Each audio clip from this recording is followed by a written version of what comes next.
नमस्कार, स्वागत है आपका जी बिजनेस में। मैं हूं दीपक डोभाल और आप देख रहे हैं आपकी खबर आपका फायदा।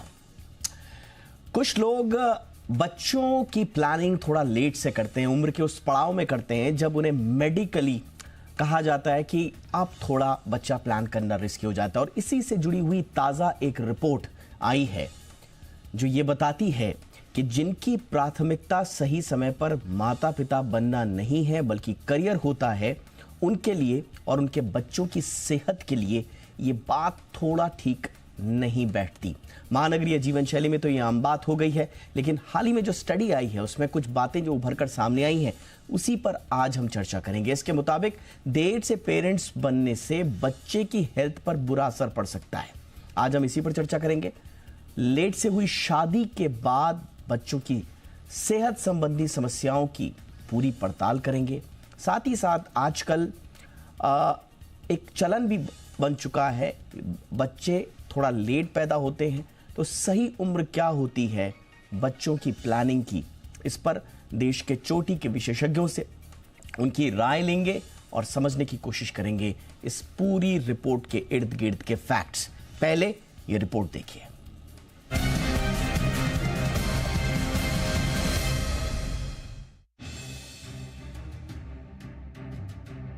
बड़े बुजुर्ग कह गए हैं कि सही समय पर शादी और बच्चे कर लेने से जिंदगी आसान हो जाती है, लेकिन बदलती महानगरीय जीवन शैली और कमाई धमाई की आपाधापी में करियर, शादी, बच्चों के बीच तालमेल बिठाना थोड़ा मुश्किल होता जा रहा है। फिलहाल पहले तो लोग करियर संवारते हैं, फिर शादी की सोचते हैं। अगर पति पत्नी दोनों कामकाजी हैं, तो आमतौर पर बच्चे की प्लानिंग देर से ही होती है। लेकिन क्या आपको पता है कि देर से बच्चे पैदा करने में कुछ सेहत संबंधी जटिलताएं भी हैं? दरअसल अमेरिका के स्टैनफोर्ड यूनिवर्सिटी की एक स्टडी में कुछ चौंकाने वाली बातें सामने आई हैं। इसके मुताबिक देर से पिता बनने से बच्चों में शारीरिक और मानसिक स्वास्थ्य संबंधी खतरे होते हैं। इन स्थितियों में समय से पहले बच्चे का जन्म होना और कम वजन होने का जोखिम अधिक होता है। एक अन्य रिपोर्ट के मुताबिक जिन बच्चों के पिता जन्म के समय 40 से अधिक उम्र के होते हैं, उनमें ऑटिज्म होने की आशंका उन बच्चों की तुलना में करीब 6 गुना अधिक होती है जिनके पिता 30 से कम उम्र के होते हैं। 50 से अधिक उम्र के पिता से पैदा होने वाले बच्चों में सिजोफ्रेनिया का जोखिम 5 गुना तक बढ़ जाता है। शोध से पता चलता है कि अगर पिता की उम्र ज्यादा है तो obsessive compulsive disorder, bipolar disorder के होने की आशंका ज्यादा होती है। फ्रंटियर्स इन एंडोक्राइनोलॉजी जर्नल में प्रकाशित एक स्टडी के मुताबिक देर से हुई शादी से पैदा हुए बच्चों में जन्मजात दोष जैसे कि कटे होंठ की आशंका अधिक होती है। पिता की उम्र बढ़ने के साथ साथ ये आशंका बढ़ती जाती है। इस तरह के कुछ मामलों में बच्चों में कैंसर का भी खतरा देखा गया है। डेनमार्क की एक स्टडी में पाया गया कि पिता की उम्र बढ़ने के साथ बच्चों में ल्यूकेमिया की आशंका 13% बढ़ जाती है। वहीं अधिक उम्र के पिताओं से पैदा हुए बच्चों में ब्रेन कैंसर और ब्रेस्ट कैंसर का जोखिम भी बढ़ जाता है। ये तो पिता और बच्चों की बात हुई। अब अधिक उम्र में मां बनने वाली महिलाओं से जुड़ी समस्याओं पर बात करते हैं। 35 वर्ष या उससे अधिक उम्र में मां बनने से बच्चे में जन्मजात दिव्यांगता का जोखिम थोड़ा अधिक होता है। तो फिर माता पिता बनने की सही उम्र क्या है, ये भी जानना जरूरी है। महिलाओं के लिए ये उम्र 20 से 30 साल अच्छी मानी जाती है। वहीं पुरुषों के लिए 25 से 35 साल के बीच पिता बनना बेहतर समय माना जाता है। तो फिर स्थितियों को देखते हुए सही समय पर माता पिता बनने की प्लानिंग जरूर होनी चाहिए ताकि बच्चा सेहतमंद रहे। ब्यूरो रिपोर्ट, जी मीडिया। खास मेहमान इस वक्त मेरे साथ जुड़ चुके हैं। स्वागत करते हैं डॉक्टर श्वेता मित्तल गुप्ता का, जो कि को डायरेक्टर हैं गायनेकोलॉजी सर गंगाराम हॉस्पिटल से। बहुत बहुत स्वागत है डॉक्टर मित्तल आपका हमारे शो पर। हमारे साथ हैं doctor Rishikesh T Pai, senior gynaecologist, Lilavati hospital से जुड़े हुए हैं। Doctor Pai, good evening sir, बहुत बहुत स्वागत है आपका। और हमारे साथ हैं doctor Rajiv Ranjan, senior paediatrician, Motherhood hospital से। Doctor Ranjan, good evening sir, आपका भी बहुत बहुत स्वागत है।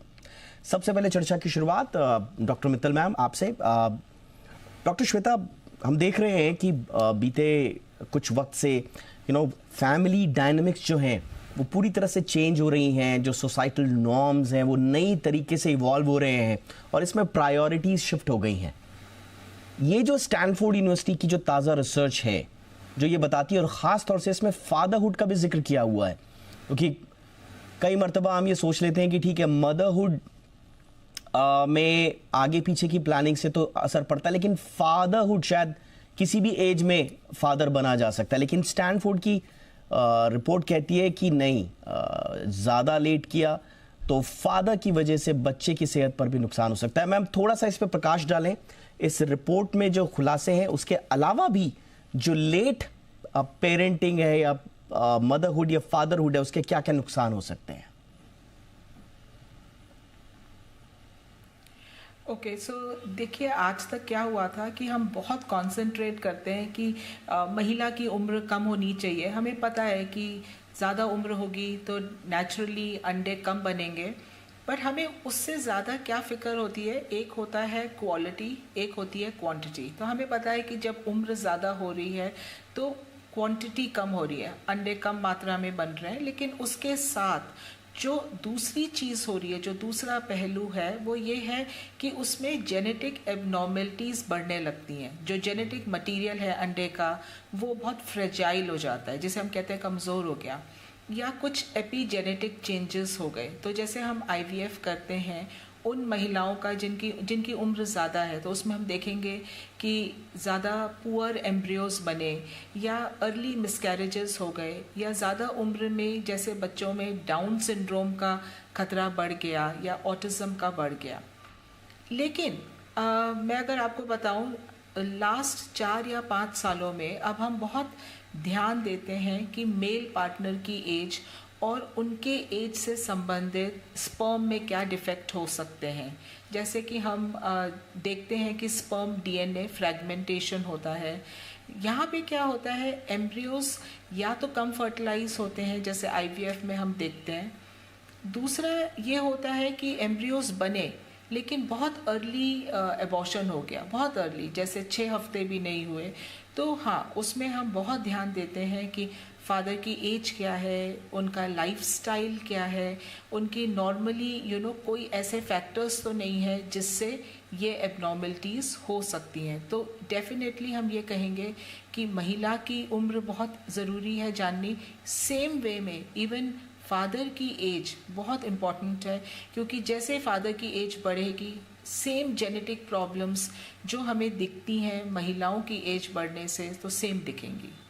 एब्सोल्युटली मैम, यानी कि आपने कहा कि पहले सिर्फ कंसिडरेशन में सिर्फ मदर की एज आती थी, लेकिन अब थोड़ा सा जो डॉक्टर्स हैं उनके जहन में ये भी होता है कि फादर की एज कितनी है, और उस फादर की एज के जो फैक्टर्स हैं वो फिर उनका हम इम्प्लिकेशंस देखते हैं बच्चे की सेहत पर। तो ये बहुत इंपॉर्टेंट है कि मदर के साथ साथ फादर की भी एज और उससे रिलेटेड चीज़ों को देखा जाए। डॉक्टर ऋषिकेश सर, लेकिन एक आर्ग्यूमेंट जो आजकल दिया जाता है वो ये दिया जाता है कि साहब गए वो ज़माने जब जल्दी शादियां हो जाया करती थी, जल्दी बच्चे पैदा कर दिए जाते थे। बहुत ज़्यादा हवाला दिया जाता है कि साहब सोसाइटी के और फैमिली के प्रेशर में इस तरह से जल्दी एज और फिर जल्दी बच्चे पैदा कर दिए जाते थे। आजकल तो साहब पहले करियर संभालना है, करियर के बाद फिर ये देखना है कि जिस बच्चे को आप इस दुनिया में लाना चाह रहे हैं उसको पालने पोसने के लायक आप खुद हैं या नहीं हैं, एक क्वालिटी ऑफ लाइफ उसको दे पाएंगे या नहीं दे पाएंगे, उसके बाद हम सोचेंगे। और ये क्वालिटी ऑफ लाइफ देने का जो कॉन्फिडेंस है वो आजकल हम देख रहे हैं कि 35, 40, 45 साल की उम्र में पेरेंट्स को आता है, और फिर सेलिब्रिटीज़ के हवाले दिए जाते हैं कि साहब उन्होंने भी तो लेट किया था, उनका बच्चा भी तो हेल्दी है। तो क्या ये आर्गुमेंट सही है, कितना सेफ है लेट पेरेंट बनना, फादर बनना, मदर बनना? थोड़ा सा इसको समझाएं सर।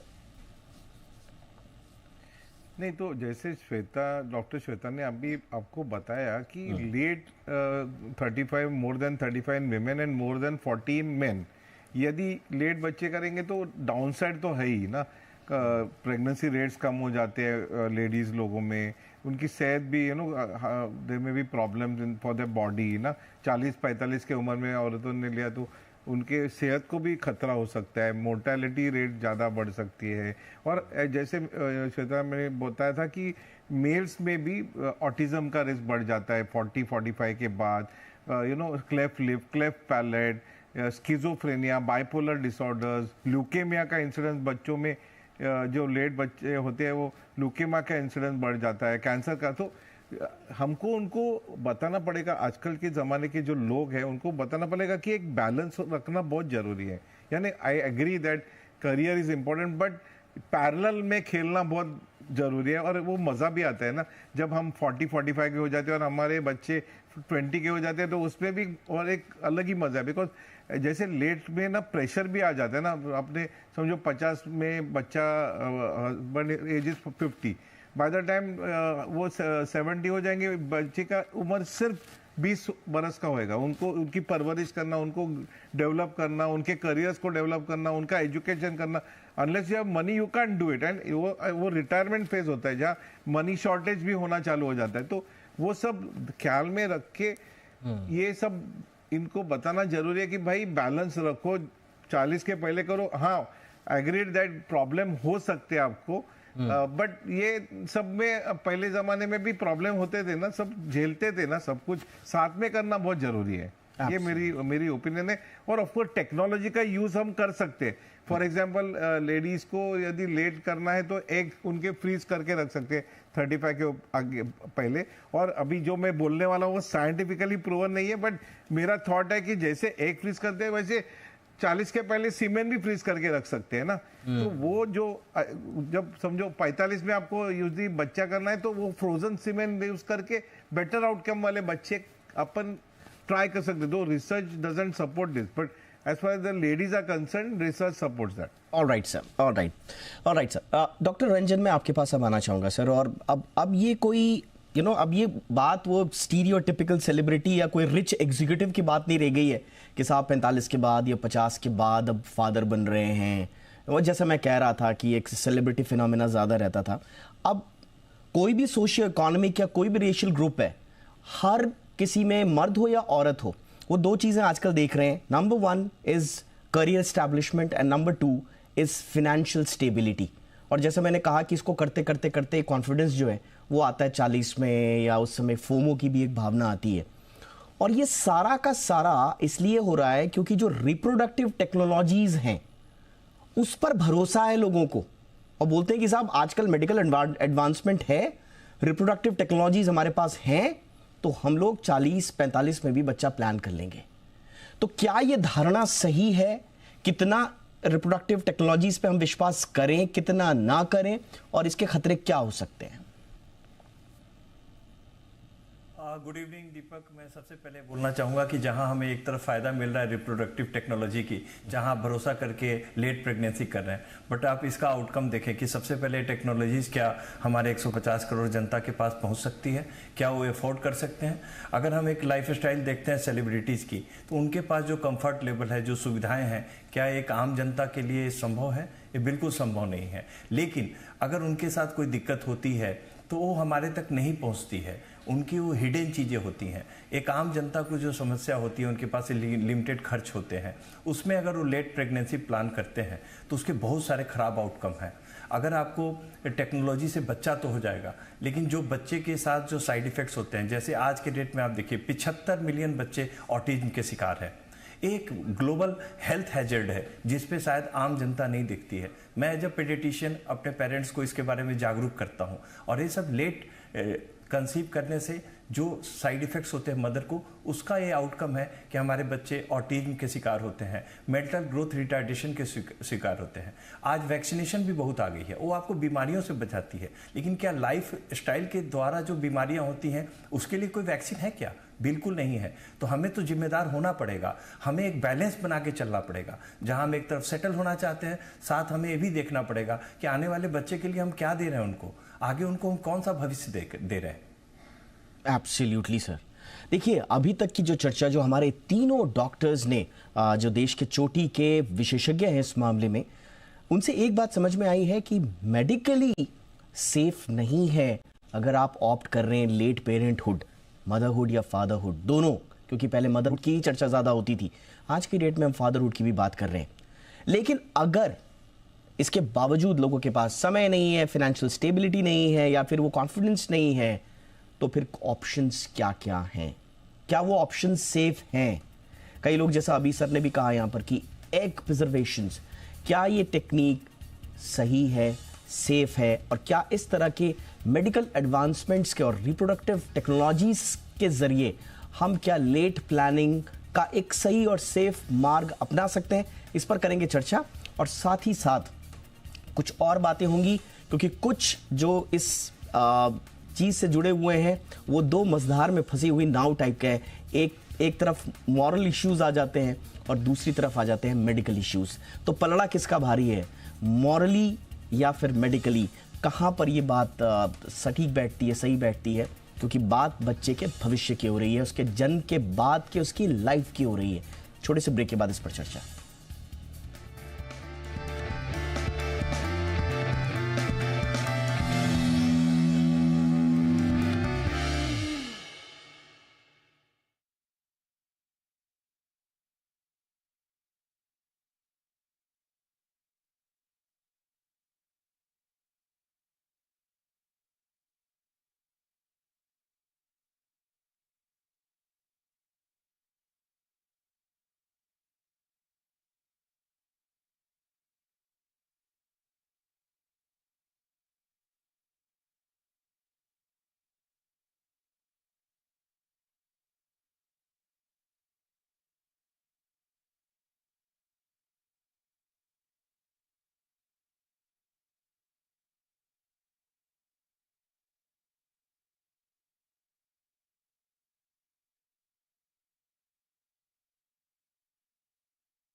ब्रेक के बाद आपका स्वागत है। तो स्टैनफोर्ड की एक लेटेस्ट स्टडी आई है, उसी के हवाले से आज हम चर्चा कर रहे हैं, लेट बच्चा प्लानिंग। और पहले जैसा कि सिर्फ लेट मदरहुड पे चर्चा होती थी, लेट फादरहुड पे इस पे खास तौर से तवज्जो दी गई है।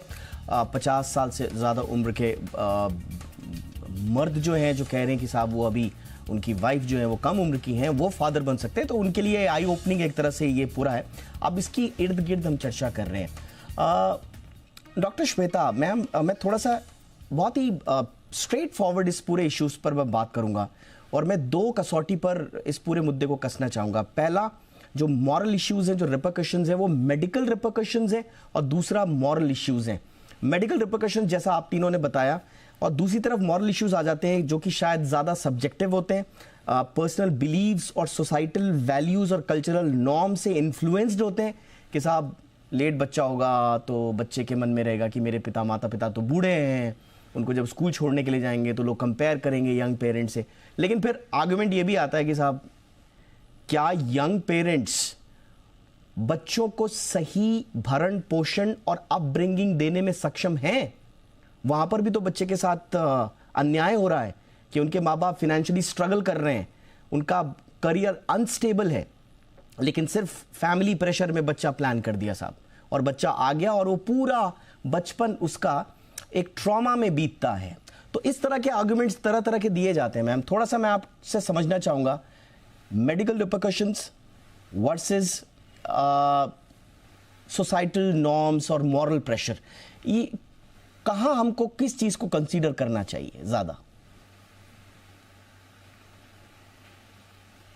देखिए, जब मैं आपको ये बताती हूँ, 15 साल पहले जब हमारे पास पेशेंट्स आते थे आईवीएफ के लिए, तो हम कहते थे ओ इंडिया तो वेस्टर्न वर्ल्ड से अलग है, हमारे पेशेंट्स की तो नॉर्मल उम्र 30 साल तक होती है जब वो आईवीएफ के लिए पहुँच जाते हैं। लेकिन ये ट्रेंड बदल गया है। बट ये क्या ट्रेंड पूरे भारत में बदल गया है? क्या ये गांव में बदल गया है, या ये सिर्फ शहरों में ज़्यादा देखा जा रहा है? सो आई वुड से कि ये हमारी शायद 20 या 30% पॉपुलेशन में देखा जा रहा है। अभी भी 60% पॉपुलेशन हमारी रूरल है। उनको नहीं पता ये कि ये करियर क्या है, या मैं फिनेंशियली स्टेबल हो जाएंगे। हम ना फिर भी एक उस देश में है जहाँ फैमिली सपोर्ट है। सो जब हमारे दादा दादी नाना नानी ने ये नहीं सोचा और हमारे माता पिता ने हमारी परवरिश की, वो भी तो 25 साल के थे, वो भी तो 30 साल के थे, उनकी भी job struggle kind of same थी। सो मेरे हिसाब से ये सोच कि हम मॉरली तो एक एडल्ट 18 साल के बाद है, 21 साल के बाद वो मैच्योर इनफ है, 23 साल के बाद वो एक एडल्ट है। सो अगर 25 साल का एक इंसान बच्चे को की परवरिश। सॉरी मैम, इस पे मैं आपको टोक रहा हूँ, इस पे एक आर्गुमेंट ये आता है श्वेता मैम, इस पे एक आर्गुमेंट ये आता है कि जो पुराने जमाने में होता था वो ज्यादा पेट्रियार्कल था, उसमें क्योंकि बच्चा पैदा करने की जिम्मेदारी तो थोप दी जाती थी महिला पे, और महिला को ये माना जाता था कि इसने बाहर तो निकलना है नहीं, ये घर में ही रहेंगी, अगर प्रेग्नेंट भी हो गई तो नौकरी छुड़वा देंगे, तो ये सारा काम तो घर में है। अच्छा, और थोड़ा बहुत ऊपर नीचे हो गया तो दादा दादी नाना नानी हैं देखने वाले। तो कुल मिला के जो एक महिला की जो फ्रीडम थी या उसका जो जीने का तौर तरीका था, उसको निगलेक्ट कर दिया जाता था सिर्फ बच्चे पैदा करने के लिए। वहां से महिलाएं बाहर निकलना चाहती हैं, वो कह रही हैं कि साहब हम जब चाहेंगे हम तब मदर बनने की कोशिश करेंगे। तो क्या ये आर्गुमेंट सही है? सो द थिंग इज कि देखिए, मेरे अस्पताल में 50% महिलाएं काम कर रही हैं, हम सब की फैमिलीज हो रही हैं, सब वर्किंग विमेन हैं और सब मैनेज भी कर रहे हैं, उसमें भी फैमिलीज आ रही हैं, डे केयर सेंटर्स आ रहे हैं। सो वो डेफिनेटली एक ट्रेंड है, बट उसका ये अर्थ नहीं है कि महिला सोचे कि मैं 40 साल पे जाके ही प्रेगनेंसी करूं। तो हमारा ये कर्तव्य है कि हम अपनी जनता को ये बताएं कि अगर आपको फैमिली डिले करनी है, आप 23 साल पे ना करें, आप 27 पे कर लें, आप 30 तक कर लें, लेकिन आप 35 के बाद ना सोचें कि फर्स्ट प्रेगनेंसी हम तब करेंगे। सो हमारा आई थिंक ये टेक होम मैसेज है कि प्रेगनेंसी कोई एक इट्स अ रेंज, और आप उस रेंज को यूज करिए। और सेम है मेल्स के लिए भी। अब ये तो है नहीं कि 40 साल के हर मेल पुरुष से जो बच्चा पैदा होगा वो एबनॉर्मल होगा। हम ये कह रहे हैं कि उसकी मात्रा ज्यादा होगी, चांसेस ज्यादा, उसका इंसिडेंस बढ़ जाएगा। बाकी या हम एक डेमोक्रेटिक कंट्री में हैं, आप चूज करिए कि आप कब चाहते हैं, लेकिन हमारा काम है कि हम एक राइट मैसेज दें। वो आपने जो रेंज की बात कही है उसको कंसीडर करना बहुत इंपॉर्टेंट है कि एक बायोलॉजिकल रेंज भी है पेरेंटहुड की। उस पेरेंटहुड की रेंज को शायद पूरी तरह से अगर नकारना है तो एक इशू हो सकता है। डॉक्टर ऋषिकेश, बट अगेन जो कह रहे हैं कि साहब इमोशनल और साइकोलॉजिकल मैच्योरिटी भी चाहते हैं लोग कहते हैं कि साहब पहले तो बचपन में छोटे छोटे बच्चों के 21, 22, 23 साल के लड़के लड़कियों के बच्चे हो जाते थे, वो शायद इमोशनल और साइकोलॉजिकल मैच्योर नहीं हो पाते थे, तो उसका असर उनके बच्चों पर भी पड़ता था। आजकल लोग ये मैच्योरिटी भी देखना चाह रहे हैं। फिर दूसरा, स्ट्रॉन्गर रिलेशनशिप्स भी देखना चाह रहे हैं आपस में। तीसरा, बेटर प्लानिंग चाहते हैं, बेटर प्रिपेयर्डनेस चाहते हैं अपने बच्चे के भविष्य के लिए। लेकिन रेंज, वो रेंज क्या है? 35 साल के अगर हो गए तो फिर प्लान करना छोड़ दें सर, या उसके भी कोई तरीके हैं? नहीं, तो रेंज तो जैसे डॉक्टर ने बोला वो सही है, पर बिफोर दैट मेरे को आपको ये भी बोलना है कि आपका इमोशनल एक हो गया, एक मेडिकल हो गया, पर एक लीगल भी है। फॉर एग्जांपल इंडिया में अभी आईवीएफ मेल में 55 के बाद नहीं कर सकते और फीमेल्स में स्त्रियों में 50 के बाद नहीं कर सकते। तो गवर्नमेंट ने ऑलरेडी एक रिस्ट्रिक्शन डाला हुआ है। और बहुत से दूसरे कंट्रीज में भी, जैसे फ्रांस में 60 का कट ऑफ है, थोड़े लोगों में कट ऑफ नहीं है, बट मोरलेस 50-55 इयर्स का कट ऑफ रखा हुआ है, क्योंकि वो सही है, क्योंकि उसके बाद बहुत कुछ other physical complications, emotional, fathers को भी बीमारियां हो सकती है, they may die also before the child becomes, तो बहुत कुछ प्रॉब्लम हो सकता है। और 3 अलग अलग ग्रुप्स है मेरे ख्याल से। एक ग्रुप जो है वो नॉर्मल जो ग्रुप है, उनके नाना नानी है, पूरा सब चल रहा है जैसे पहले चल रहा है। सेकंड ग्रुप जो है वो स्ट्रगलर है, और वो जो एक बिजनेस ग्रुप है जो वो चाहता है कि मैं सब कुछ अच्छा एस्टेब्लिश करके मेरे बच्चे को सब कुछ दूं, इसलिए वो डिले करता है। और थर्ड ग्रुप जो है वो लेट शादी करता है because of lifestyle, they may gate remarried, they just may, so they may change their partner। so वो अलग अलग ग्रुप्स के अलग अलग डिमांड्स हैं। बट मेडिकली स्पीकिंग 40 के पहले होना अच्छा है फॉर मेन एंड 35 के पहले, यानी कि लेट पेरेंटहुड के आपके कारण जो भी रहे हों, लेकिन कंसिडरेशन में आपको मेडिकल रेंज को जरूर रखना है। डॉक्टर रंजन सर कुछ ऐड करना चाहेंगे? मेंबर लीगल रेंज ऑफ जी मैं लीगल रेंज, जैसे कि हम देखते हैं कि आप फिनेंशियल प्लानिंग के लिए फिनेंशियल एक्सपर्ट से मिलते हैं, तो क्या यह जरूरी नहीं है कि जब आप बच्चा प्लान करना चाहते हैं या प्लान करने से पहले आप एक मेडिकल एक्सपर्ट से भी मिलें और उनसे ये जानकारी पाएं कि कब प्लान करना सही है, कब ये सेफ हो सकता है, क्या उसके मेडिकल रिप्रिकॉशंस हो सकते हैं। तो ये जरूरी है कि एक समानांतर बैलेंस बना के चलें, जहां आप देख सकें कि हमारे फिनेंशियली भी मैं कितना सिक्योर्ड हूँ, मेंटली मैं इसके लिए तैयार हूँ कि नहीं, और क्या क्या मेडिकल इश्यूज हो सकते हैं। तो एक अगर समानांतर बैलेंस बना के चले और हम फ्यूचर के भी मेंटल हेल्थ को देख के चलें, तो मुझे लगता है कि पेरेंट्स इस पे भी विजय पा सकते हैं। और हमें हमेशा 150 करोड़ की आबादी को लेकर के चलना है। कोई खास ग्रुप कुछ ऐसा कर रहा है तो हम उसको ब्लाइंडली फॉलो नहीं कर सकते हैं। उनके सर्कमस्टेंसेज अलग हो सकते हैं, लेकिन एक आम जो जनता है उनके सर्कमस्टेंसेज अलग है। तो मेरा मानना है कि आप अपने हेल्थ एक्सपर्ट से, अपने डॉक्टर से सलाह लें, हर चीज़ की प्री कंसेप्शन काउंसलिंग करें और वहां जाकर जानें इसके बारे में। मुझे लगता है नॉलेज तो आप कहीं से भी ले सकते हैं, तो वो करके आप अपने आप को सुरक्षित रखें। एब्सोल्युटली। यानी कि अगर बेटर प्लानिंग और प्रिपेयर्डनेस के लिए, स्ट्रॉन्गर रिलेशनशिप या इमोशनल साइकोलॉजिकल मैच्योरिटी के लिए आप लेट प्लान कर रहे हैं, या फाइनेंशियल स्टेबिलिटी के लिए, अपने होने वाले बच्चे के बेहतर भविष्य के लिए, तो एक अलग चीज़ है। लेकिन इसके लिए भी आप मेडिकल रेंज को ना नकारें। यही है इन नटशेल आज का लबुलुबाब चर्चा का। लेट पेरेंटहुड के बहुत सारे मेडिकल रिपरकशंस बहुत हैं, लेकिन इससे पहले कि आप पेरेंट बनने की सोच रहे हैं, अपने डॉक्टर्स के साथ ज़रूर बातचीत करें, चर्चा करें, ताकि आपके होने वाला बच्चा तंदुरुस्त रहे और एक खुशहाल अच्छी ज़िंदगी बिता सके। थैंक यू सो मच आप तीनों का वक्त निकालने के लिए। Doctor Rajiv Ranjan, thank you so much sir. Doctor Rishikesh, thank you so much sir. Doctor Shweta Mittal, thank you so much ma'am. आपकी खबर आपका फ़ायदा में इतना ही। इजाज़त दें, नमस्कार।